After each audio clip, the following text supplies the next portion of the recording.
భారత ఆర్థిక వ్యవస్థకు సంబంధించి అంతర్జాతీయ ద్రవ్యనిధి శుభవార్త అందించింది.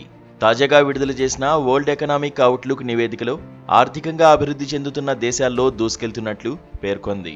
2025-26 ఆర్థిక సంవత్సరంలో ప్రపంచంలోనే అత్యంత వేగవంతమైన అభివృద్ధి చెందుతున్న ఆర్థిక వ్యవస్థగా భారత్ తన స్థానాన్ని నిలబెట్టుకోనుంది. IMF అంచనాల మేరకు 2025లో భారత ఆర్థిక వ్యవస్థ ఏకంగా 6.6% వృద్ధి రేటును నమోదు చేయనుంది. ఇది మన పొరుగు దేశం చైనా వృద్ధి అంచనా 4.8% కంటే గణనీయంగా ఎక్కువ.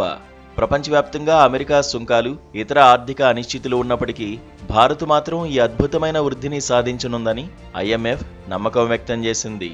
భారత ఆర్థిక వ్యవస్థ 2024-25లో 6.5% వృద్ధిని సాధించగా 2025-26లో ప్రభుత్వ అంచనా 6.3 నుంచి 6.8% మధ్య ఉంటుందని తెలుస్తోంది. అయితే IMF మాత్రం దీర్ఘకాలంలో అంటే 2026లో భారత వృద్ధి రేటు కొద్దిగా తగ్గి 6.2%కి చేరుకోవచ్చని అంచనా వేసింది. మొత్తంగా ప్రపంచ ఆర్థిక అనిశ్చితుల మధ్య కూడా భారత్ అత్యంత వేగంగా ముందుకు దూసుకెళ్లడం దేశ ఆర్థిక ప్రగతికి సాక్ష్యంగా నిలుస్తోంది.